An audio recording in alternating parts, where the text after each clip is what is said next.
The following is brought to you by Unfound's supporters at Patreon, PayPal, and YouTube.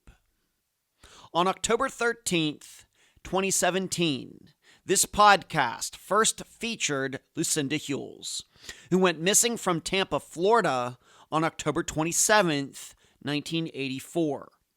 Her disappearance has within it possibly the strangest tangential story that we've ever covered.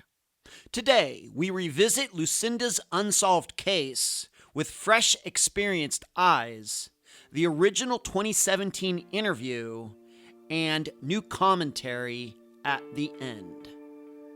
I'm Ed Densel, and this is Unfound.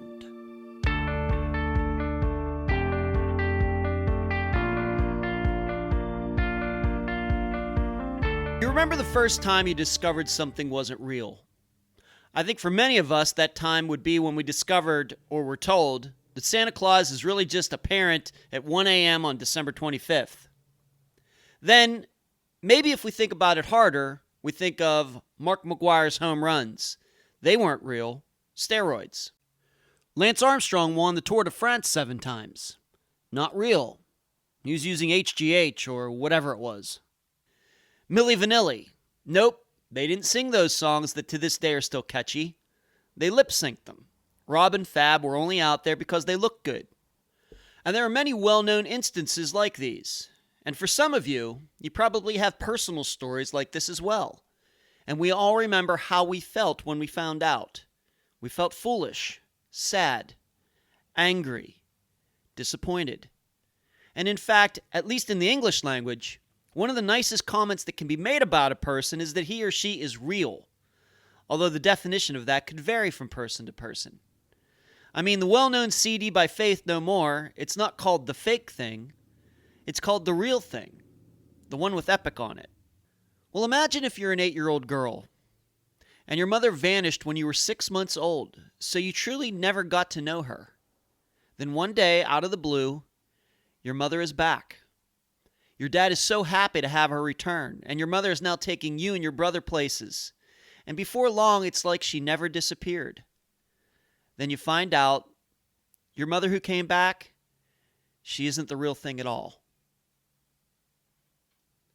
And now a summary of the case. This is brought to you by my friend Megan Good's site, charleyproject.org. On October 27th, 1984, Lucinda left her apartment after her husband got home from work. She was headed out to the laundromat, driving the only car the family owned. Later in the evening, possibly without her husband's knowledge, Lucinda drove herself and 2 friends to the Charley Lounge about 15 minutes away from where she lived. While at the club, Lucinda had a conversation with Larry Moore, someone Lucinda was interested in working for. When the 2 friends were ready to leave, they came to get Lucinda. However, she wasn't ready to go yet, still talking to Larry about the job. Not wanting to wait around, the women left Lucinda behind and allegedly found another way home. There is no firm evidence as to what happened to Lucinda after this time. She was never seen again. The next day, her car was found in the Charley Lounge parking lot, where it had been the night before, the laundry folded inside. Also, 2 weeks later, her purse was discovered in the lost and found box at the Busch Gardens amusement park, which happened to be right across the street from the lounge. Employees stated it was found in a men's bathroom on their property the morning after Lucinda disappeared. Nothing was missing from the purse, and it yielded no helpful leads. The Charley Lounge, then and now, is a shady establishment and was once portrayed in the film Goodfellas as a place where a man was abducted, then taken to the Tampa Zoo to be fed to the lions. Multiple suspects, including a serial killer, have been looked at in regards to Lucinda's disappearance, but the case remains cold. We cover a lot of strange but true facts on Unfound. Disappearances seem to naturally produce them.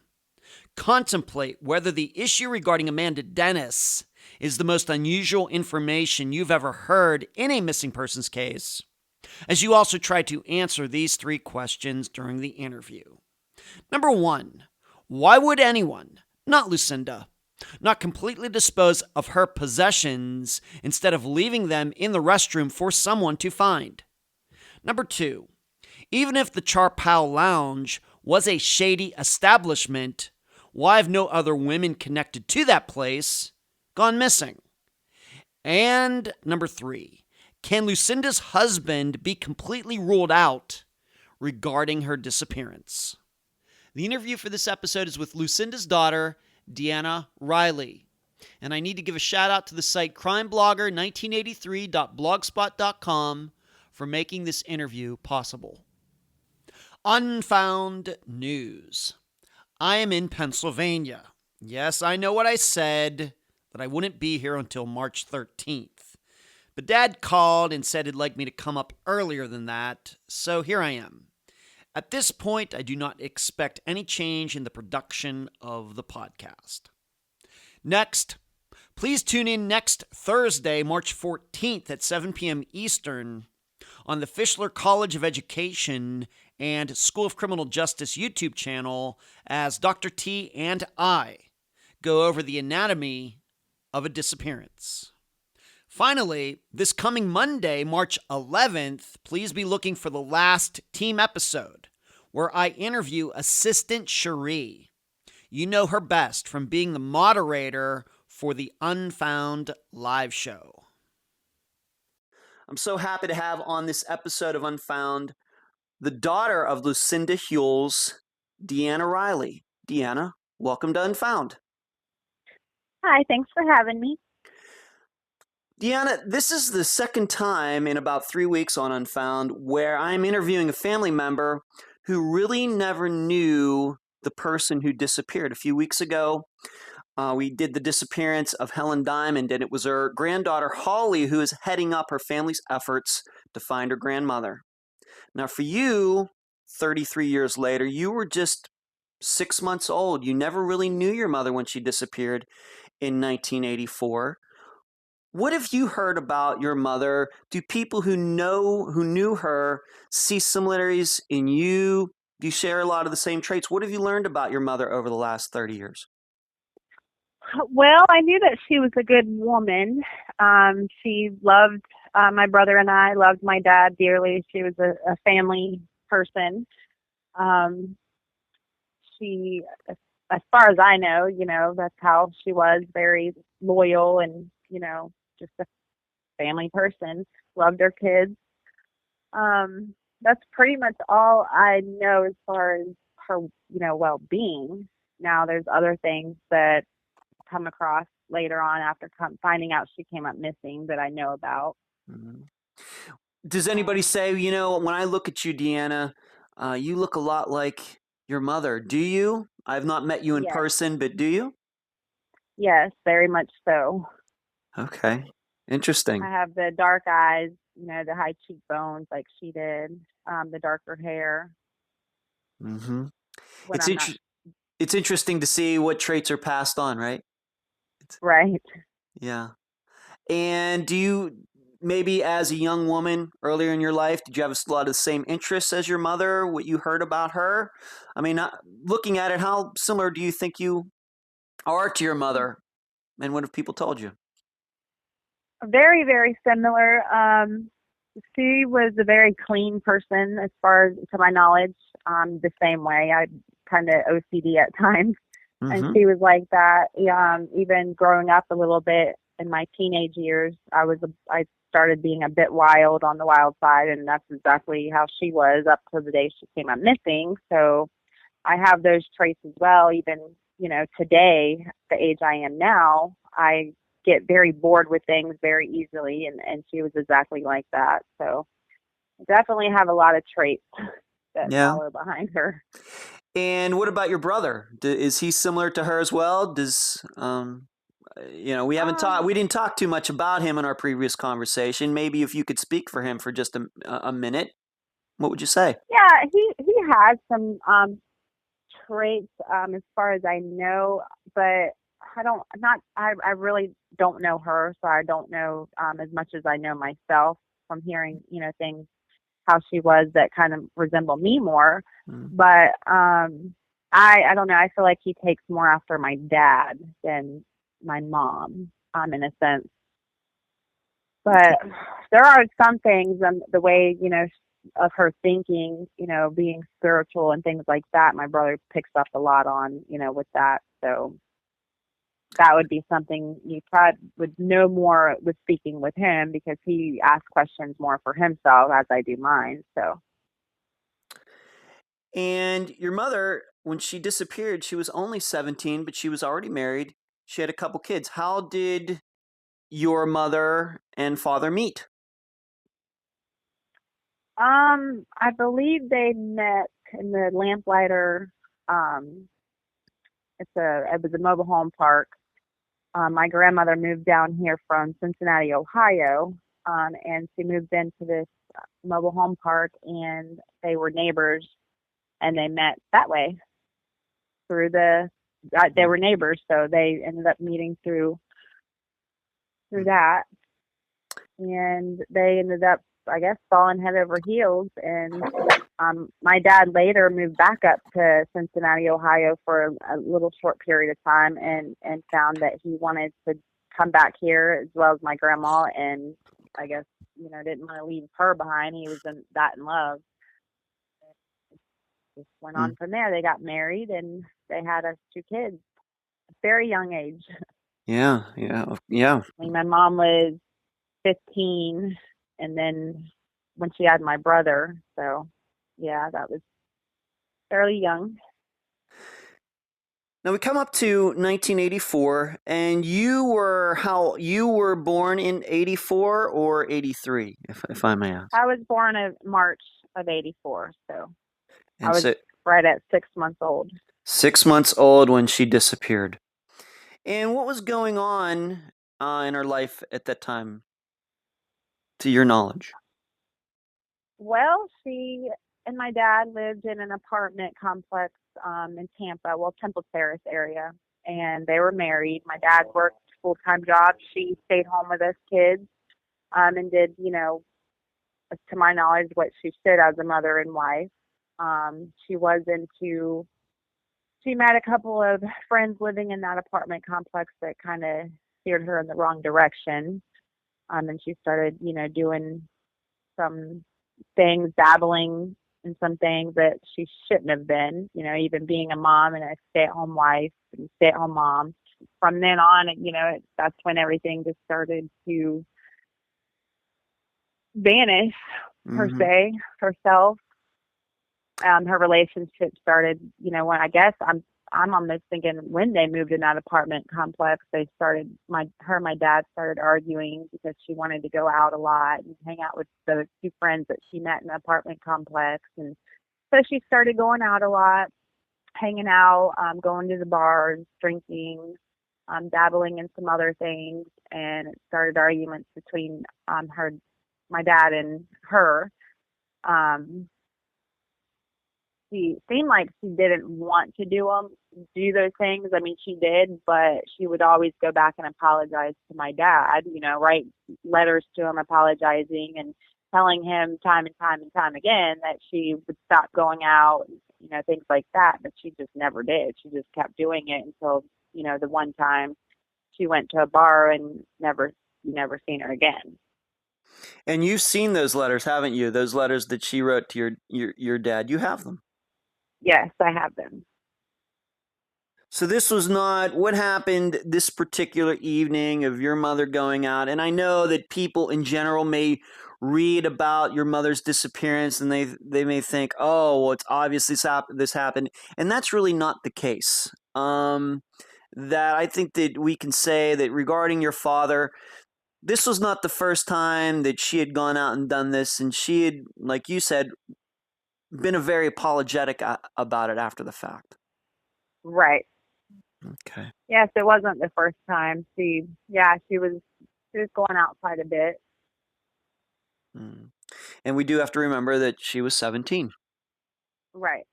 And you were 17 at one time, and I was 17, and we know how those years can be. And then you add two children on top of it.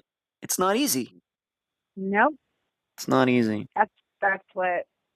Yeah, that's exactly. I think she wanted that home life with the family life with my dad and us two kids, very much so. But she also started so young that I don't think she fully got her teenagers out of her system.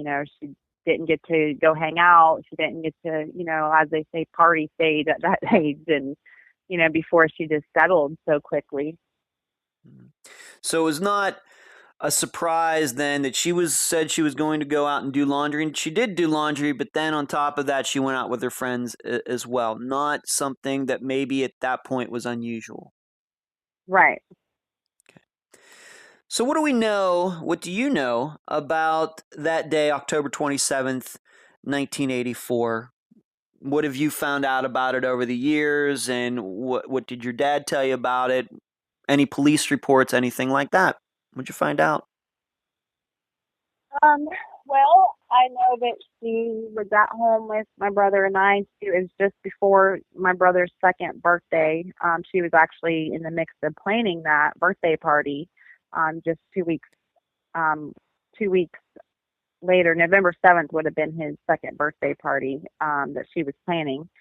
So she was planning that. She was at home with us two kids that very day. She went to go do laundry.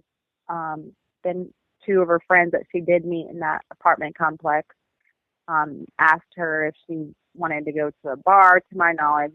And then so, as far as I know, she came back to the apartment and changed after she did laundry. I don't know. I mean, there's so many different scenarios to that, though. I don't know which one is true, but she came back to the house and did change, and she even cooked dinner for my dad. He got home, took over me and the kids, and she went out to the bar, hung out with her friends all night, and then the two friends she went with were leaving, and as they were leaving, my mom was standing in the parking lot talking to a black male about a company he worked for, a maid service, and I guess she was interested in being employed by him. So, Who are these two friends? What are their names, and what can you tell the listeners about them?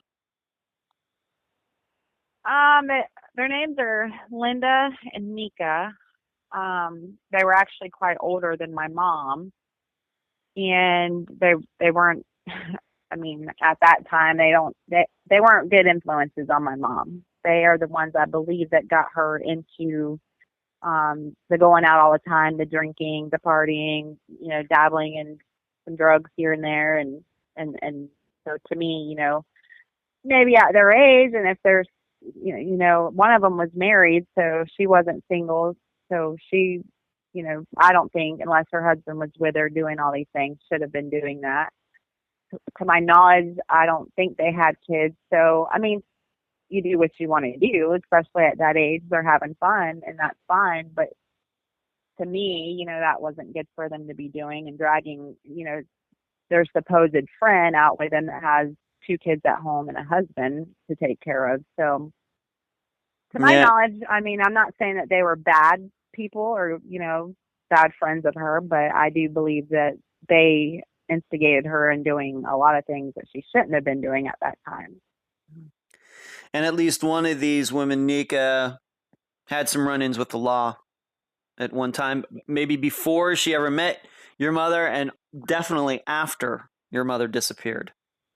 Yeah, she has a pretty long rap sheet from over the years from that time and now. And most of them are drugs and DUIs, things like that. So even up until this day, things haven't changed with her by no means.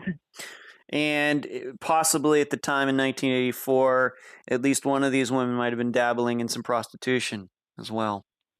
Right. Yes. Yeah. I forgot to mention that. But yes, they were supposedly dabbling in prostitution. The one guy at the bar actually, when they were there at the bar that night, he was questioned by one of the police officers, and he actually even said that he knew those girls. I guess they came into the bar frequently, and they seemed to be prostitutes. And they said about my mom that she don't even look like the type of girl that should be hanging out with those two girls. She looked more of more of an innocent type of a girl compared to those two.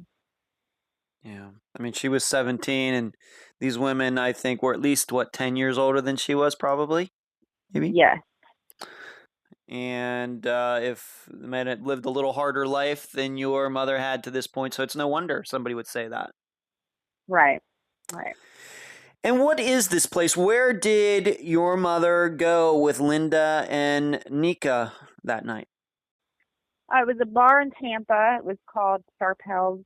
Actually, still is called Sharpell's Lounge. Hole in the wall place. It was actually owned by um, the mob, the mobs back then, and I believe it still is over the years, just generation after generation. But yeah, it was just a hole in the wall. A lot of activity there. People selling drugs. They actually just did a big, huge drug bust there 2 years ago. So it hasn't changed. If Right here not, in it's gotten Tampa. worse. Right here in Tampa, Yes, where you and I kind of live. I don't technically live in Tampa, neither do you, but we're on the outskirts, right here in Tampa. right, right. And was this a place that, to your knowledge, your mother had gone before? Or was this the first time there for her? Do you know? Um, I'm not actually a question. I don't know. I Okay. believe she had been going there before with those two, but I'm really not sure if they were just going to other bars or if that was the main one they went to. I'm not sure about that. Okay. And how far is this place away from where you and your brother and your parents were living at the time? How far? I would say about 15 minutes. Give or take about 15 minutes away. Okay, so in city traffic, maybe 5 miles. Definitely a distance that you'd probably have to drive, and it does sound like she drove there last night, and I guess maybe drove Linda and Nika there. Maybe they all went there together. Yes, Do you that's know? what it seems like. Yeah, that's what it seems like. Because she did come home from the laundromat and change clothes, to my knowledge, from what the police reports say. Even what my dad said. Not to mention she had to, come home because she had us kids, and my dad was the only one when he got off work that could be there to watch us if she went out. So she came home, cooked dinner, changed clothes, and then drove up to the bar. Mhm. And I'm guessing that I don't think they took the same vehicle because whenever they were leaving the bar, they asked my mom if she was ready and she wasn't. So they found their way away from the bar, leaving that bar without my mom. So my guess they didn't take the same vehicle, but they did go up at the same time. That's a good point. That's a good point. I was going to ask you about that. Yeah, true. True. The listeners should know that the Sharpal Lounge is essentially right across the street, and I've not been over in that area since I moved to Tampa, but I looked at it on a Google map. It is right across the street from Busch Gardens, right across Right. the street. Yes. And this is probably interesting to the listeners, and I put this out on social media that this Sharpal Lounge it's not mentioned, but is actually one of those bars that is mentioned in the film Goodfellas, where they go down Yes. there and they take a guy that they need to get money from, like they want to take him to the Tampa Zoo and feed him to the lion. Well, they find him at a lounge, and this is the lounge. Yes. And so when you said earlier that it's run by the mob, you weren't kidding. Right. Yeah, it was one of the bars that, to my knowledge, was that they were talking about in that movie, and because one of the owner of Sharpell's owed, or no, the other bar down the street owed the owner at Sharpell's money, and the guy came from New York and said, you need to pay up my cousin Vinny or whatever his name is, or I'm Mm. going to feed you to the lions. So yeah, Yeah, something that's along those lines, anyway. yeah, that's it's one of the few scenes in Goodfellas that doesn't take place in New York when they go down to Florida. Come down here to Florida for that. Most of the rest of the movie takes place there. Hmm. So that listeners might next time they see that movie, it seems like it's on TV all the time. They will think hopefully of your mother. Yeah. So she stays. Those women leave somehow. They get a ride somehow, and your mother disappears. What happens next? When is the first? At what point? I guess it would be your father. Does he realize that something's not right? Well, when she didn't come home all night, so that morning, um, he realized, okay, she's not home. So I think his first move was to go next door to um, Nika's, Linda, the two that went with her, to ask to question them, what happened. And then, where is she at? He knew that she had left with them. So I think that was the first thing that he did, was go next door and talk to them. They told him, well, we left the bar, asked her if she was ready to go. She was standing in the parking lot talking to somebody about starting a job. So that's the last time we see. So from then on, my dad went to the bar to see if, she was anywhere around, if her car was there. I believe that's what happened. And then her car was there, left in the parking lot. Laundry was still in the back seat. Her keys were in the car. Her purse was not there. The purse was found across the street at the campground, Mm-hmm. We'll talk and about that. Sure. nothing. Yeah. Um, so yeah, the purse was in the campground, and nothing was missing out of it. She still had the change in there. I'm guessing, that's what she did laundry with, and she had her marriage license in there. So everything seemed to be, in there, but the purse was found by the man's bathroom of the campground. So a janitor actually found it and turned it into the lost and found. So yeah, her car was left at the Sharpells parking lot, and then her purse was found near the man's bathroom, the campground across the street. And when you Right, say across starting. the street, Busch Gardens across the street, how many feet would you say? It's very close. Very close. Yeah, very. I'm not good with Mm-hmm. that, but I Was mean, it literally, there's. farther than a football field, but not much? Yeah, that sounds about right. I mean, I know that is a 4-lane at the time. Actually, I don't. It could have been actually 2-lane, but now I know it's a 4-lane. So right across that, literally, is the campground. If you just Mm-hmm. crossed over the street. Mm-hmm. So And nothing unusual about the car. Doesn't look like she got in it, and maybe somebody abducted her. Car's just sitting there, as just like she'd parked it there the night before. yeah, to my knowledge, Okay. there was nothing, out of the ordinary. It was just, yeah, it was just sitting there like she had parked it and left Mm-hmm. it, or Okay. yeah, left it. I don't know.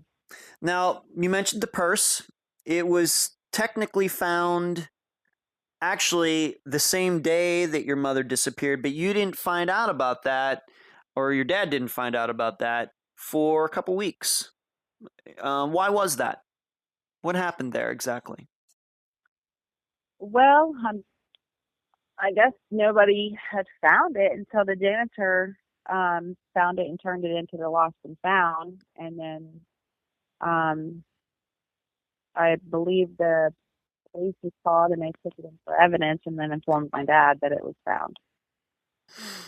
So, although it was technically found that day, you didn't realize that it was over at, they didn't realize it was over at Busch Gardens for 2 weeks because it was sitting there in the lost and found, and somebody suddenly realized, oh, wait a minute, this is the purse of that woman that disappeared right across the street a couple weeks ago.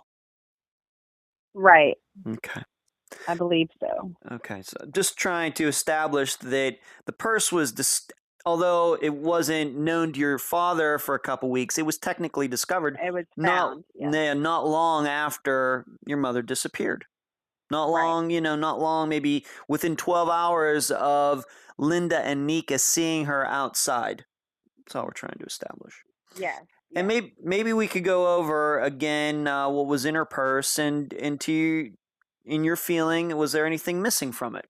Was there any money in it? What do you anything like that? Everything seemed to be in place. I mean, I don't obviously know exactly what was in her purse, and I don't even think my dad would have known, but everything seemed to be in place. She had change in there from, just change. I know she did our clothes at the laundromat, so I'm guessing that's why she had loose change. She had her marriage certificate. Why she was carrying that around with her, I have no idea. Mm. But she did have that in there. She had her ID, um, and I believe she had her. I think it was an insurance card or a dental card, something like that, in there as well. So everything seemed to be in place. Okay, and it was found in the men's restroom. It was like sitting under a bench in there or something like that. Yeah, well, I believe it was. I don't. I don't think it was in actually in the men's restroom, but yeah, there was a bench right there next to the men's bathroom, and that's where it was found. Was Larry Moore, who is the guy that was talking to your mother last night, at least according to Linda and Nika, was he questioned about that night? What did he have to say? Was he thinking about hiring her for this business that he had? And what kind of business was he in? Yeah, Larry Moore was the guy she was speaking with. When Linda and Nika, as they say, whenever they left the bar, she was standing there speaking with him, Larry Moore. He owned a maid service company, a cleaning service, and I guess he had offered my mom a job, so that was what they were talking about in the parking lot. When to start or if she has any experience, things like that, to my knowledge. He also owned a cleaning service, and I believe a sign company. So it seemed like he had a couple different businesses. They did question him.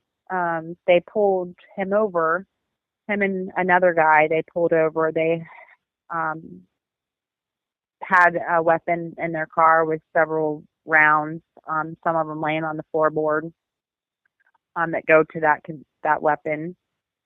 But they were questioned. They said that whenever they last seen my mom, they were inside the bar. Hmm. So that seemed odd to me because her two friends, Linda and Nika, said that last they seen her, she was outside the bar talking to him. Well, his police report that I have on file says that he said that he was inside the bar when he seen my mom leave. So that was odd, and so that's what they told the police. The police asked if they would do a lie detector test. They didn't deny that. They said they would. As far as my knowledge, they didn't take a lie detector test, polygraph. I'm not sure because I've never seen it in my reports. I've never seen or heard anybody talk about it. So And it should be established that you do have a lot of paperwork regarding your mother's disappearance. You've gotten a lot of it. yes, I have stacks and stacks of reports. I mean, all kinds of different reports. Some could be bogus. Some, could be true. That's what I'm trying to figure out now. Because Yeah. Sure, but what in if none of that does it say that Larry Moore or this other guy that was with him that night that they took a polygraph test, and it surely does not say whether they passed it or not. right? None of that says Okay. anywhere in there. I've even asked my dad over the years, and he has no idea if whatever came out of that, if they ended up taking one or not. Mm. But they did get taken into the police station. I know that I even have their mugshots, but it's so blacked out. You can see their profile, but you can't see nothing else. It's so blacked up. I don't know if it's from, just the back then the cameras were older or just making copies. I'm not sure, but they did get taken in, and questioned and everything. And that was it. That was the last of them.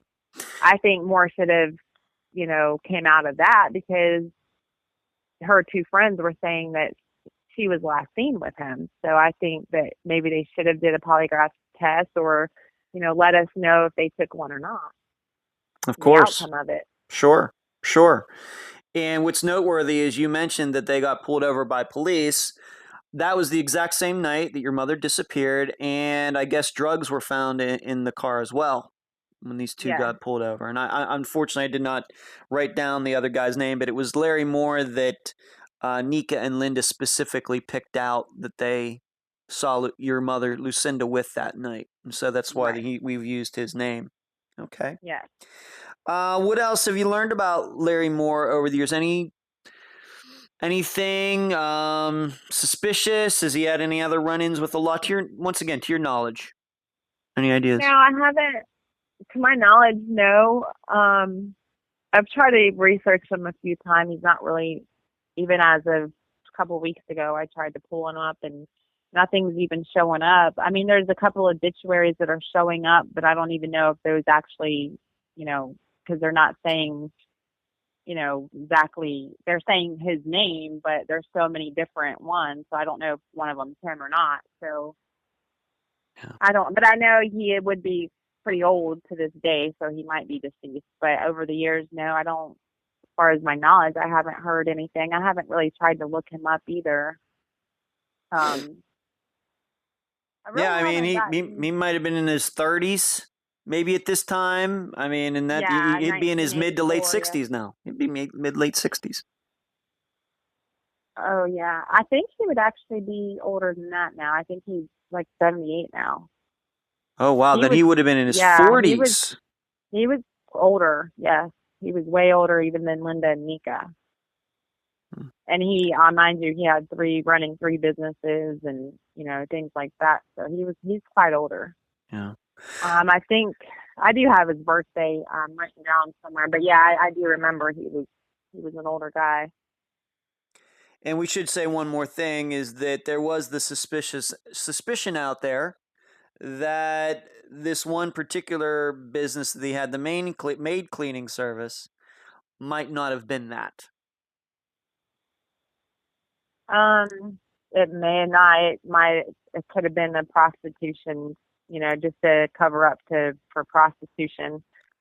I heard that. I don't know how much of that is true, but Right. yes, there's some things that I've heard over the years, or something I read even in the prostitute.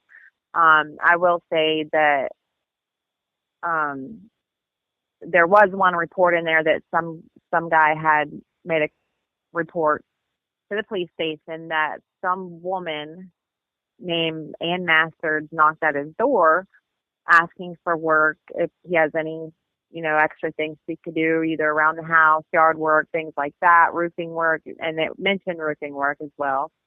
And he told her no and asked her, where you live or where are you from? And she pointed right down the street from his house. And he said that house has a lot of traffic in and out, a bunch of young people living there. And then later on, he realized that he saw my mom's picture on the news, missing person, and later called the police station and made that report saying this woman of Ann Masters looks just like Lucinda. I just saw her on TV and she came to my door asking for work. So that was one of the reports. And Oh my. this was she came up missing in 1984 in October, and this was in February that the guy made the next couple months, February, that he made that report. So 5 months later. Huh. And how close would this have been to maybe where you grew up, or where your family lived at the time, or how close was this to the lounge? How close was this to Busch Gardens? Was it all in that general area? It was in the general area. I'm not sure exactly where, but I know the city was Tampa. So I do have the name of the street and address, but I don't know exactly where it was located.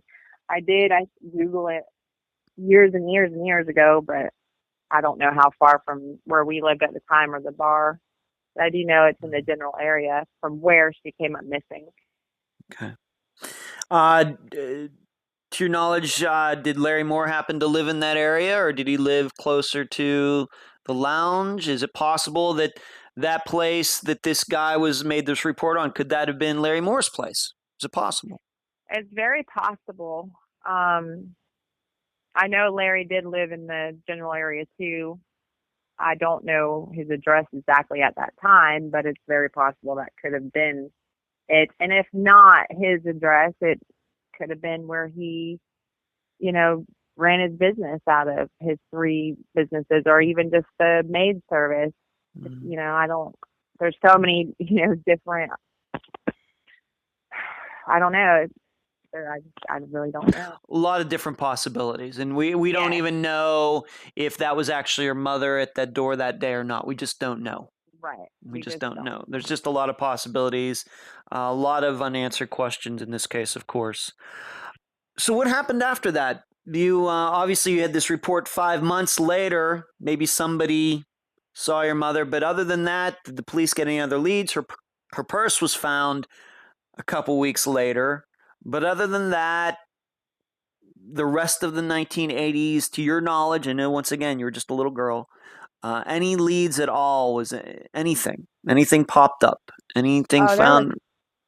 yeah, there was several over the years, even up until, who, I don't, probably even up until like the early 2000s. I'm trying to think that last, well, no, maybe not that. Back to 1990s, there's from 1984 till early 1990s, there was, leads popping up all over the place. I know there was one that the truck driver, this girl was hitchhiking, and he was traveling. He was a truck driver, and she asked at a rest area. He was stopped at a rest area, and she asked for a ride, and that was in Tennessee. And he reported that she looked just like the missing woman, Lucinda. So that was one report. There was another bogus. I think it's bogus. I mean, they even checked it out, and it was bogus. But there was a report made that um, one of this girl, she had she had mental issues, um, but she was reporting that my mom, not my mom, but some woman her age, was being held in a basement or something like that. But then she later admitted that it wasn't true. So there was a bunch of different, but there was a report saying that the girl looked just like my mom, and that was in another state as well. So I don't know, but that they ended up finding that the girl had issues, and I don't know. I don't know. They came to a dead end on that one too, but Nothing really, any leads that really moved the case forward at all, except for the purse being found and possibly this other guy in the Tampa area who might have seen your mother came up to his door. Just not a lot of leads that went anywhere. yep, they never. Okay. There's, I mean, I got quite a few reports and people saying that they've seen her here and there, but they never went anywhere. They found out. They were all investigated and nothing came out of them. Okay. Let's move up to 1992. It's 8 years later, and the listeners are going to find out very shortly. This is a very bizarre, not just for this case, but for any sort of disappearance case. What happened in 1992? Well, I was 8 years old at that time. My brother was almost 10. Um, well, he was 10. I don't know how old he is now. We were young. We were 8 and 10 years old, and we lived with my granny at the time in Lakeland. Um, my dad, my brother, and I lived with her. My dad worked full time, so he had help with both sides of my grandparents. So we were living with her at the time, and we get a phone call out of the blue, and I actually answered the phone, and it was a lady, and she said, "Who is this?" And I, well, either I said that or she said, "Oh yeah," she said that, and I said, "It's Nana," and she said, "Oh my gosh, it's my baby girl. This is your mom." And I kind of just said, "No, don't quit playing." I was young. I didn't really think nothing of it. I just thought someone was pulling a prank or something. And my granny overheard me and snatched the phone from me, and they just started having a conversation. It turned out it was my mom, this lady, anyway, from Arkansas, claiming to be my mom. And before we knew it, my dad and my two aunts, her two sisters, went up to Arkansas and picked this lady up, and she was our mom. She came home and lived with us, and we had our mom back. And then, So um, let me ask you this: this woman, who we could just give away, was impersonating your mother. She did look a lot like her, and I'm gonna we've posted pictures of her, so people can make a comparison. What did you think when this woman walked in the door and you saw her? Do you remember? You're 8 years old. Do you remember? I do remember, like it was just say I was happy. I ran up to her. I remember me and my brother both just ran up to her and just happy, and I'm like like crying of joy, like we had our mom back. My dad was happy. The whole family was just very happy. She did look a lot like my mom. And mind you, it was 8 years later, so maybe a little things have changed, but she was a woman now, not a teenager. She would have been 26 at the time, that she came back, not 17. So yeah, she developed and, looked more womanly, but yeah, for the most part, she looked just like her, and she knew all kinds of things about our family. She knew which sister was which. Whenever they went up to Arkansas, oh, she went to, oh, so much. And she went to my Aunt B, which is her name's Brenda. So she knew everybody. So yeah, we thought it was her, and we were happy. Did was there any suspicion at the time expressed by anybody in your family that this woman wasn't who she said she was? Not to my. I mean, it's hard to remember, and Mm. mind you, too, they didn't share a lot with us kids. We were so young, so Yeah. even if there was a suspicion at that time, they didn't share it with us. But as far as I know, everybody was happy. She was home. There is one person that had a suspicion, which was her best friend Candy at the time, um, in 1984. Her and my dad were best friends with Candy, and she saw her actually. My mom, I guess, noticed her in a grocery store and noticed it was her somehow. I don't know if she just saw pictures or how she knew it was Candy, but she knew it was her friend. But Candy didn't think it was her. She thought there was something odd, something just wasn't right, but she never mentioned anything to the family. She just thinks she saw us so happy. My dad was so happy again, and she didn't know for a fact that it wasn't her. So she just kind of kept that to herself to avoid, any confrontation or anybody getting hurt. And she was just going to let it play out and see how everything went. But she's the only one, to my knowledge, that thought immediately that something wasn't right. And what kind of mother was she for that time that she was in your house? This woman's name is Amanda. How did she treat you?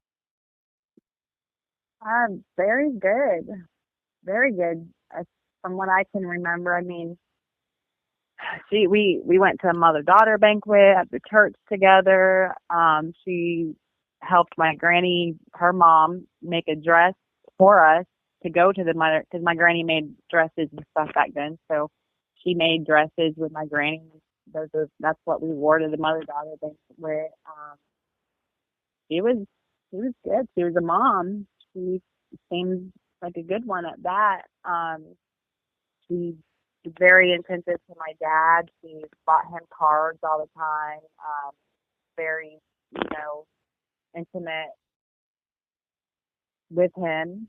Um, just seemed like a good person. She brought a cat with her. Like she had, I guess she owned this cat at the time named Gizmo. She brought that with her, and like it was no big deal. It's like her pet, and it ended up being our pet till years later after she vanished again. And during this time that she was your mother and your dad thought that she was his wife, did any of those old friends ever come around? Those people who were around when she disappeared in 1984? Did Nika or Linda Larry Moore, any of these people who might have been around your mother that night that she disappeared, did they ever come around to say, hey, you're back, what happened? Any of them ever? Any call, any letters, anything? No, not at all. Not one of them. I mean, and it was broadcasted on the news. Missing woman after 8 years returns home to her family. I mean, so they had to have known she came back. So yeah, not one of them called and said, "Oh, how are you? What happened?" Nothing like that. Not one of them. The only one was Candy, which was my mom and dad's best friend. For years. She's the only one that was around. That seemed like she even, that she cared, but not one of the two that were at the apartment complex or Larry. No. So how long did this go on, Deanna? How long did this her pretending to be your mother went on? And was it somebody, was it you, was it your dad who finally maybe kind of figured it out, or did somebody come in from the outside and just show up one day and said, you know what, she isn't who she said she is? She was, well, I thought in my head, because I'm young, like I said, my family, they weren't going to share a lot with us because we were so young. So I was, in my head, I'm thinking she was always there for right up to a year, but she was there, but she wasn't there. But they just kept telling us, she's visiting friends, things like that. But she was there before anybody for 4 to 6 months. I would something like that. And then her aunt and uncle, there was a male and female that came down from Arkansas to the police station and said that the missing woman, Lucinda Huels, that just returned back to her family is not who she said she is. She's our 17-year-old runaway niece, and we're here to pick her up. So they picked her up, or, actually didn't pick her up right away. They contacted my dad, of course, and they went to the police station and just started questioning her, and she admitted to what she did, I believe. But before all that, I don't think she did admit, because no, she didn't admit. Her aunt and uncle were there. They went for questioning, and then because my mom was there living with us still, and then because we were doing blood testing, I remember going to get blood test work done, and then all this stuff started happening around our house. So one time we were scheduled to go get blood testing, and my mom had went out to get my dad a birthday card one night, and all of a sudden the police call, and my dad, your wife has been in a pretty bad car accident right down the road from where we live, and she was flipped upside down in a ditch, and she had said that someone in a white van ran her off the road. She only had a couple cuts on her, bruises, that's it. And that was one. We had to reschedule that blood testing. That was for the next day. Then another, right before it seemed like the next blood testing we did, we got all kinds of vandalism around our house. Someone wrote strike 1 on the wrecked car, strike 2 on our shed, and there was no strike 3. All the tires on all the vehicles were popped. So all that stuff started happening around the same time, the blood testing. So we finally got the blood work done, and it didn't match my brother and I. It wasn't her. It wasn't our mom. And the aunt and uncle had come down and said that she was their 17-year-old runaway niece, and she was looking for a new life.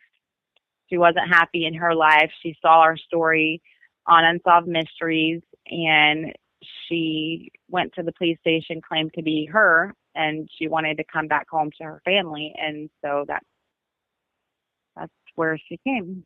So all those things you're thinking, I think the listeners will believe it as well, where the car wreck and the vandalism was just an effort to delay the blood test that would eventually prove that she wasn't who she said Yes, she was. right. That's exactly what happened. Okay. It Did had to be. did Amanda at any point after this Uh, Explain why she did. I know she said she had to get away, but um, anything in addition to that, anything like that. I'm not sure. I do know that when she was living in Arkansas, she was only 17. Her name was Amanda. She was actually married to a guy as well. And I guess she wasn't happy in that marriage. So she told the guy, I have something to confess to you because they saw, I guess the guy even, was watching the show with her and he said, you look a lot like that woman. And she said, yeah, I got to confess to you. I've been living a lie. That's me. So her husband actually turned her into the police station and she decided that she wanted to come down here and try to make it work with us again. So they took her in for questioning and she actually had the same scar on her leg my mom did. She looked just like her. She knew information about my family.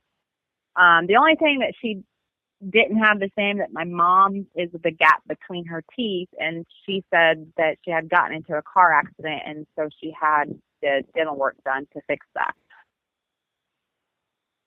So Huh. that was, her life before was she was married young and, just to me, it's crazy. Did she ever give an explanation to your father what happened in those 8 years? I mean, what was her cover story? I guess you'd call it. Was it amnesia? Did she feel, uh, you know, she I felt like don't she know. needed? Are you aware of that? Did your dad ever tell you that? Anything like that? Yeah, but as far as I know, and he vaguely told me. He really didn't tell me because, I mean, he told me, but I also read reports. But supposedly she, just was young. She ran away and she just wanted a new life because she was young with us at the time and felt like she didn't get to live before she settled so quickly, with us kids and being married. So supposedly she said she just ran away from us and started a whole new life Hmm. and that was the reasoning as far as I know. How was that for you? I mean, frankly, was it like losing your mother again? Oh yeah, it was bad. I remember coming home from school one day, and like I said, my mom, you know, she was there again, but the last few months she just wasn't there with us, and they kept telling us, she's fine. She's just visiting some friends she hasn't seen in a while, and she's fine. So they weren't telling us right away, but we kind of knew something wasn't right because just wasn't there the last couple months anymore, and so finally one day they just me and my brother got home from school and my dad was off work. My whole family was sitting around the kitchen table and they looked sad and I remember my brother jumping on my granny's lap. I got on my dad's lap and they just kind of broke it to us and said that she wasn't our mom. And I just remember crying and saying that's not true and my brother, getting upset and everybody just it was sad. It was a sad day. My dad after that wasn't the same. He was depressed all the time and up until the day he passed away, he wasn't the same anymore. Didn't want to talk about it. No, he didn't yeah, it didn't seem like it. I think he was trying to get over it but never did. I think he just took it to the grave with him, to be honest. After Amanda, I guess, went back to Arkansas, did your dad ever get married again or anything? Never. He never moved on. And he was a good man and worked worked hard. He was a good father. He owned his own business. He did good for himself and he just moved on. And he's not with us anymore, is he? No, he passed away. He had a severe stroke. Actually, Sunday will be 7 years. I'll This be co- on. this episode will be coming out on October 13th, 2017. So October 15th will be 7 years since he passed away. Yes. Okay. Since Amanda went back to Arkansas, ever hear anything from her? She ever send you an apology? And as for any of these other people that are kind of connected to your mother's disappearance, Linda, Nika, Larry Moore, ever hear from any of them in the last so many years? Yeah. Amanda, we did a news story last year around this time. Actually, we did for Fox 13, the local news station here in Tampa. They did a episode with us for on the news, and the reporter actually found Amanda and asked her if she would do an interview, that we were doing a story about what happened, and she denied it. But we were able to talk to her on Facebook. So yeah, she's actually on my Facebook to this day, and we communicate. She said she still has a couple things that my mom, I believe one thing is a bracelet that my mom had made, back then. She has a couple pictures and she wants to send them to us, the mail. She also said she had a couple things she wanted to share with us. And my brother and I, we just haven't been able to coordinate a good time. We're all together to talk about it. So. But this would be the first time that you communicated with her since 1992, 1993. First time, like 20 some years. First time. And we should make clear on something, just to state this for record. You do not believe that Amanda or anybody connected to her had anything to do with your mother's disappearance, just to be clear. No.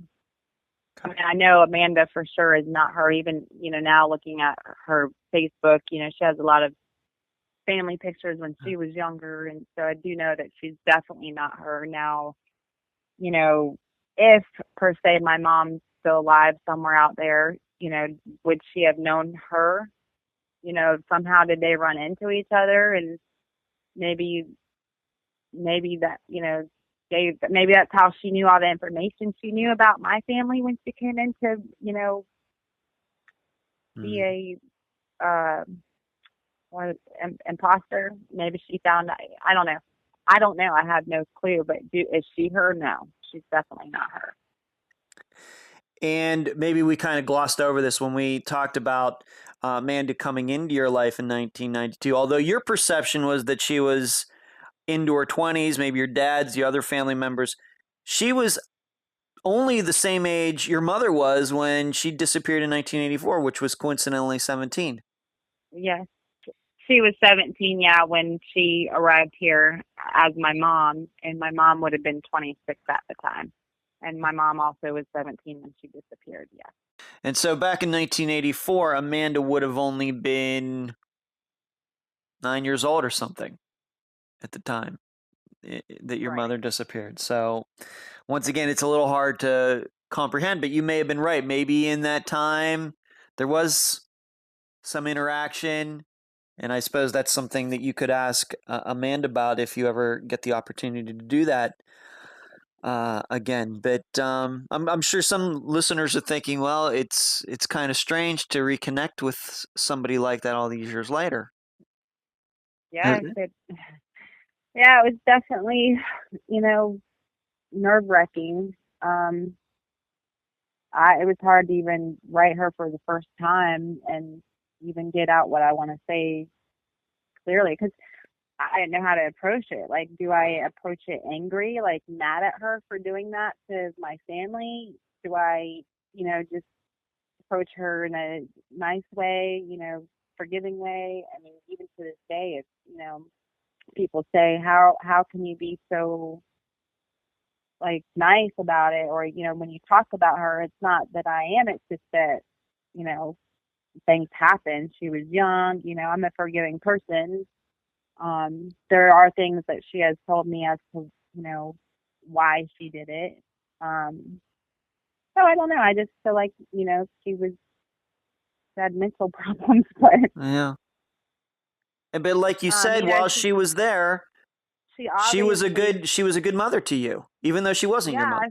yeah, she didn't hurt us at all when she was here, you know, and obviously it affected her too in some way, you know, even after the fact, because she had a daughter, and she named her daughter Katrina Renee, which Katrina is the name of her sister and Renee is my middle name. So if you're going to name your daughter after that, somehow still affected in a way with us, Huh. or you feel bad. I don't know what her reasoning was behind that, but there's also, you know, I want to still keep her, you know, on Facebook, because I still want to find out things. I still have questions. I still have, you know, things I want to talk to her about. And as she said, you know, she wants to talk to things, you know, to us Sure. about things. So,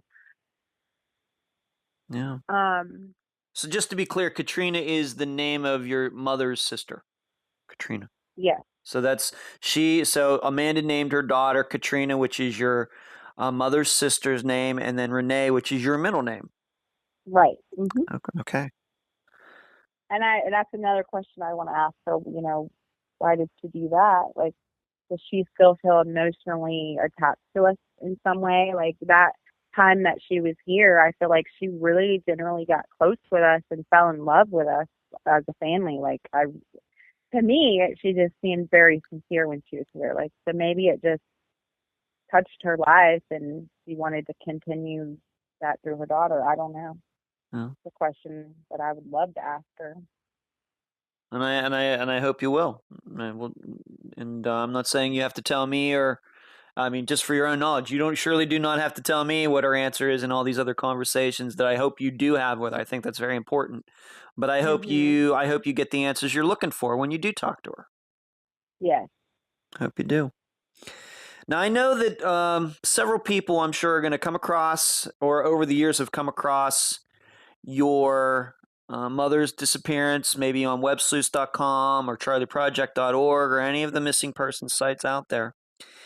And they're going to look at your father right away. They're going to look at, here was a woman who's 17. She said she was going to go do the laundry, but she went out with her friends instead. And some of these friends are shady. And I mean, and there are a lot of cases like that where absolutely the husband, the ex-husband, the boyfriend, ex-boyfriend are involved in a disappearance.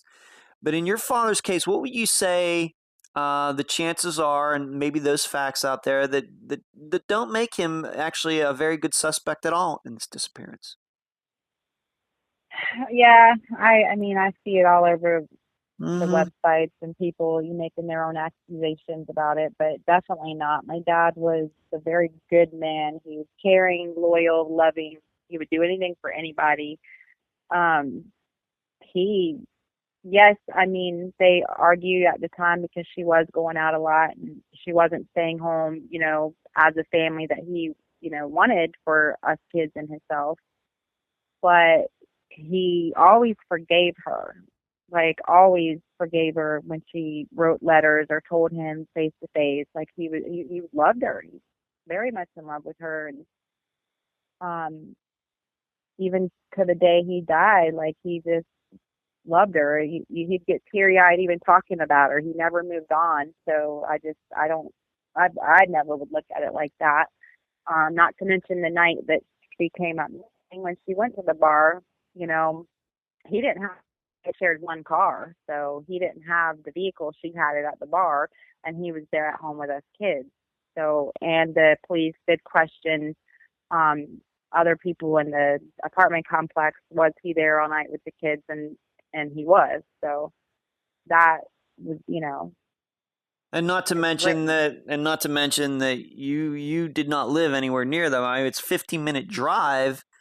If he had to walk it, or even if he took the bus, it's going to be an hour or something like that, to go all that way. And it's Yeah. hard to imagine him walking all the way down there, doing whatever he might Right. have done, and then come back. It's hard to imagine.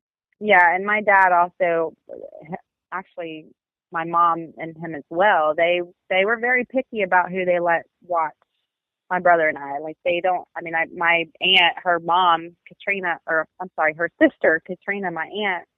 she always told me too that they were always picky about who they let watch us. So in order for my dad to even walk down there or drive somehow, he would have to leave us with somebody. And the only people would have been one of my grandparents or my aunt.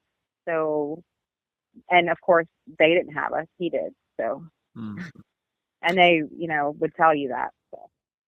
So it may be that maybe your father was maybe a little disgusted with what your mother was doing, but really just nowhere in the area to do that. And there's nobody has ever said that your father ever borrowed somebody's car or anything like that. I mean, it's just Nobody. nobody. Yeah. Okay. No. You happen to believe, you can talk about this now, that you think that Linda and or Nika maybe know a little bit more about this disappearance than they've said. Nika, as we said earlier, has had a colorful criminal history since then for decades now. Have you been able to track her down and talk to her, or try to talk to Linda? Has she had run-ins with the law? What can you tell the listeners a little bit more about them and your suspicions, or any kind of ways you've tried to contact them? Well, Linda, I still haven't found. Still kind of working on that. Nika is in jail as we speak, as far as I know. I would love to contact her somehow, or even visit her at the jail. Uh-huh. I mean, I don't know if she would. She'd probably deny my visitation, or I could write her a letter and tell her and then visit and ask questions. I would love to do that, but as far as I know, she is in jail.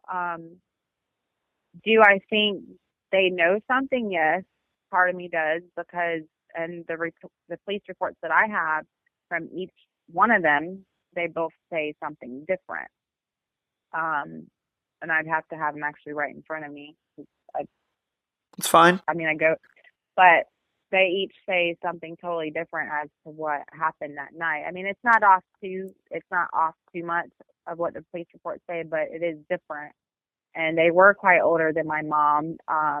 There are people that were witness from that night that said that they were into prostitution. Not to mention 8 years later, when Amanda came and posed as my mom, they never, if they were her true friends, or if they, cared even just a little bit, they would have acknowledged that, okay, wow, she's back 8 years later. She's okay. Like, let's find out what happened. They didn't even do that. So either they're just carrying on with their lives, still drunk and prostitution and doing drugs. Apparently she's still in jail, Nika is. So maybe that's the reason why they didn't care, because they're still living that lifestyle, or they know something and they didn't want to get involved. I don't know. What if, okay, my mom got murdered and they witnessed it, or they knew something more than what happened, and they knew that Amanda wasn't my mom, so that's why they didn't care to come and find out what happened. So I don't know. There's different possibilities. Yes, there are. And just to reiterate this, and I know you wouldn't personally know, being that you were only 6 months old, but after your mother disappeared, did your dad ever say anything, or anybody else in your family, or people who'd been old enough to know, did those two women ever come over to your apartment or anything, express condolences, express concern? Did they volunteer to go on a search, anything like that, to your knowledge? To my knowledge, no. And I've never even questioned that. So I'm really not sure. Yeah, my impression would be something like that would probably come up at least once or twice. I think that maybe that would have been mentioned to you, that, well, you know what, a couple days after, maybe your dad would have said something to you or somebody else, that, Yeah. you know what, those two women that were with Lucinda that night, they did come over and they were very concerned. They sat here for an hour and we talked about what went on that night. You've never heard any stories like that? No. And I No. also know too that, they didn't know my mom very long. And I even double checked that just the other day. I asked my aunt. They didn't know her. My mom only met them in that apartment complex when she moved there. So they didn't know each other that long. They just met in the apartment complex, and everything went downhill from there. One more question about all of them, then we're going to move on to something else. But to your knowledge, did Linda and Nika know Larry Moore? Before that night, were they friends as well, or were they complete strangers that night, or maybe they just knew him To my from knowledge, hanging? they knew him from to my knowledge. I believe they did, yes. And I know actually her husband knew him. So yeah, they knew him. And Linda and her husband fought. Actually, they got into an argument that night at the bar. And I remember reading somewhere in those reports that them two knew each other. So Okay. So Linda was married. Linda's husband was yeah, there that night. Linda. Linda's Yeah, husband was there that night as well. Interesting. yeah. Okay. Now, in some of the reading that I'm sure some of the listeners are going to do, looking up your mother's case, there was a serial killer in the Tampa area. His name was Bobby Joe Long. Have you ever heard the police mention him? Anything that you know about that? Any possibility that he could have run into your mother that night? Either way, any feelings There's a about that? good there's a good possibility, and for a long time we, thought of him as one of the possibilities as a suspect because, back then he was Bobby DeLong was a rapist, a killer. He went around the whole Tampa Bay area doing so. So we definitely thought maybe he is one that got a hold of my mom. But then last year when we did the news um, the news story on the Fox 13 News, the reporter actually got a hold of him and reached out to him and asked him, was he involved in my mom's disappearance? Was she one of his victims? And he's still, incarcerated in prison. And he said, no, she was not one of my suspects, and I have changed since then. I'm so sorry for what happened to her, your family. I'm sorry that you guys are going through this. I mean, he was actually quite sincere. Do I have sympathy for him? No, because he did rape and kill a lot of females, so I don't have sympathy. But yeah, he did say, I'm sorry for what their family, talking to the reporter, is going through, but no, she was not one of my victims. So, I mean, I don't see him having anything to lose. He's in prison for life on death row. So if he would have admitted to it, it's not like he has anything to lose, What he's already on death row. So Yeah, sure. I do believe him in a way for that reason. I believe there was a book written about him as well, or that could have been Ted Bundy. But yeah, back in the 80s, he was pretty well known back then. He has quite a rap sheet, a list of murders that he convicted. So. Was he ever known to being in the area of the Charpel Lounge? Any story out there that he had ever gone there? To your... I'm not to my no. I mean, I don't really know. I don't have a straight answer to that. Okay, one. I'm just wondering if you ever lived in the area or anybody anytime had ever seen him. I'm just wondering where his hangouts were, and I'm also wondering, how he might have met these women, that he ended up killing. And I'm gonna probably have to do a little more research on that about him.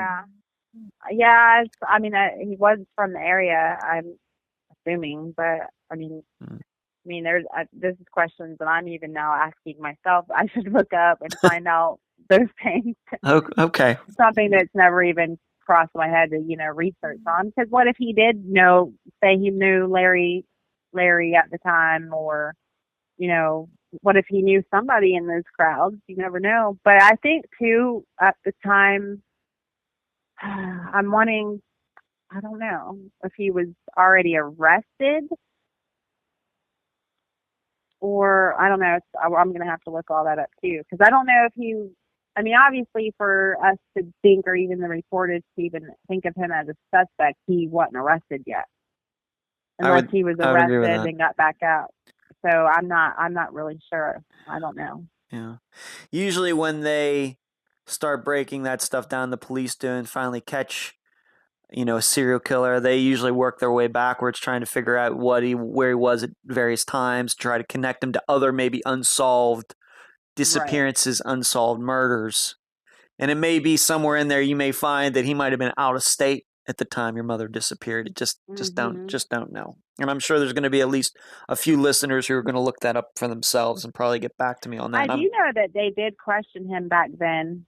They did question him because that's in the report too. One of the reports that they did question him and he denied it. So so they looked at him in 1984, is what you're saying. yes, there is. Okay. I do remember seeing that in the police report. And then here, just of last year, the reporter asked him as well, and he Okay. wrote a letter back to her saying that he did not. She was not one of his victims. Okay. So it's been 33 years, Deanna.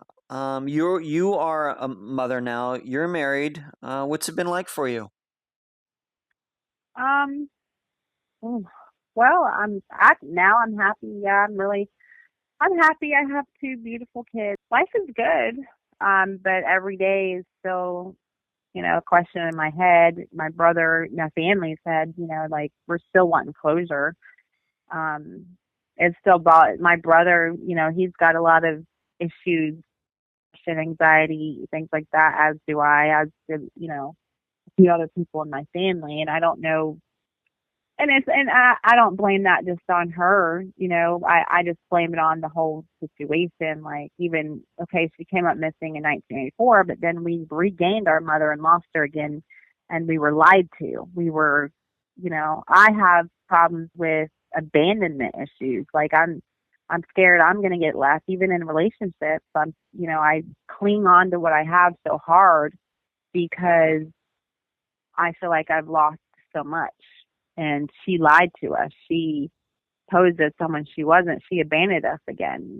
So there's a lot of issues deep down that we deal with on a daily basis. So yeah, it would be good to have closure. Even, I hate to say this, and I would hate to find her murdered or body somewhere, but it would still be a part of closure, you know. You And know. then we can still, yeah, and then we can still try to, at least we would have evidence. Maybe we would find out, who did it, or, and have closure that way. Do you think about her a lot? You think about your mother a lot? Oh yeah, all the time. I mean, even the traits that I've taken up that I know she had makes her pop in my head all the time, because I remember my aunt telling me, or my granny, or my dad, your mom would do the exact same thing, or, you know, you're just like your mom. Even, with my attitude, I'm very stubborn and hard headed, and, busybody. I'm always cleaning, things like that. That's Mm. just how she was. So they're Mm. always telling me, even if I'm not thinking of her, someone's always saying, you're like your mom, and you're just like your mom. So she's definitely there quite often. Yeah. Where can the listeners find information on your mother, her disappearance, any of that? Of course, we got introduced by a blogger. I just Right. know, we'll just give his first name Anthony. He likes to keep Hmm. his entire name secret, which I totally appreciate, and I deeply Right. appreciate him and his blog introducing us. And has done extensive work, getting Yes. information out there about your mother's disappearance. He's doing nice work there. But anywhere else, do you have a Facebook page, anything like that? Um, I don't have a Facebook page solely on her, but I mean, you can just simply Google her name and Mm, she will pop up all over the place. That's all, and that's that's the best true. way I could tell you. That's I true. mean, she's on the Charley Project. She's on all kinds of different, websites that people have, the missing person website. So Okay. yeah, I would just Google her name, and there she is. I mean, you can't miss it. There's quite a few pages that, that she's on different websites. So Yeah, you're right. And listeners, I can tell you that's true. I'm probably going to be directing people probably mostly toward his site, and because, like I said, I think the most information as far as to read is right there. Right. So that's where Yeah. I'm going to be pointing people. And I know that you have a really good relationship with the blogger that we both know. Yeah. Any last words, Deanna, before we conclude this interview? Um, no, I just hope that if anybody hears this or has any information, to please contact somebody, and don't ever be scared to. Don't ever think that you're gonna get someone in trouble or something, anything. Just don't ever hesitate if you have any information. Um, and I hope this does find us closure, and I appreciate everything that you've done for me, and Anthony as well. You guys done a great job, and I hope something comes out of it. But if not, I'm very thankful, and I appreciate the time that you took to talk with me. You're welcome, Deanna, and I appreciate you being on this episode of Unfound. Okay, thank you. You're welcome. And that was my October 2017 interview with Deanna Riley, daughter of Lucinda Huels. I thank her for joining me and all of you once again. And also, once again, here in 2024, a great thanks to Anthony at crimeblogger1983.blogspot.com for connecting me with Deanna. Now that Unfound has about 325 disappearances, there are certainly many I could choose to revisit. But the actual criteria for us to look at a case again is that the original episode had to have come out in 2016 or 2017. Way back. It, of course, has not been revisited before, and that it is unsolved. Granted, that is still a pretty long list. How I narrowed the list down this time to Lucinda's disappearance goes back to something that popped up during the filming of the TV series on Janelle Matthews that will be coming out in August this year, I think. I'm not allowed to say much, but the director over the last 20 minutes of recording really challenged my position, that the prosecution did not really prove that Steve Pankey was guilty. The director's standpoint was that no one who was innocent would act like Steve did, and his behavior was as odd can be. Not saying the director actually believes this, he very well could have been playing devil's advocate. But my overall point to him eventually was that in my world, Steve Pankey isn't that strange. And what happened in Lucinda Huels' disappearance is a perfect example of that. Although I can't remember if I pointed this out specifically to the director or not. Seriously, what is weirder? What Steve Pankey did and said over the course of about 35 years, or what Amanda Dennis did in pretending to be Lucinda? You tell me. But there are certainly other unfound examples that can match Steve Pankey's strangeness. Kendra, instead of getting rid of Eric Franks' car, she gave it to Gerald Rutledge. The coincidence or not that Pine Gregory was the one to find Tom Brown's remains. That a woman for so many years would claim she and Ashley Higgins went to Las Vegas, for her to then turn around so many years later while talking to me and say, well, now I'm not so sure. That Brandon Roberts went missing, somebody else even having his phone, and him falling into a fire is what then caused him to be found alive. Leon Hosberg's friends, to this day, 25 years later, will not speak to her family, with one friend even denying she even knew Leanne, and some kook harassing Bonnie Dagis's family for years, claiming to be Jeremy Dagis. And there are many, many other unfound examples. My point here is not to defend Steve Pankey, even though many people think I do that. My point is that we as people who take an interest in disappearances must continue to educate ourselves and then the rest of the public about the idea of perspective. meaning some things only seem crazy or unusual or one in a trillion because the public doesn't know about all the other stories that have happened. When people have perspective, when they can know what is actually truly 100% unique in disappearances compared to what just seems unique, and quickly know the difference, only then will all the sensationalism and conjecturing and know-it-allism stop. And from that, I believe, more disappearances will get solved. As for Lucinda and her disappearance, my theory continues to be what it was back when the interview first aired. And you can read what I think at patreon.com/unfoundpodcast. Sign up to partake in the Unfound blog. And yes, truly still, Lucinda's case is still one of the most unique because of what happened between Amanda Dennis and Lucinda's family. And I say that using any standard. I now leave the public theorizing up to you. And that's the program. Right now, while you are in your podcast platform, Spotify, YouTube, iTunes, wherever, give Unfound a 5-star review, a thumbs up, whatever that platform allows. I thank you for listening.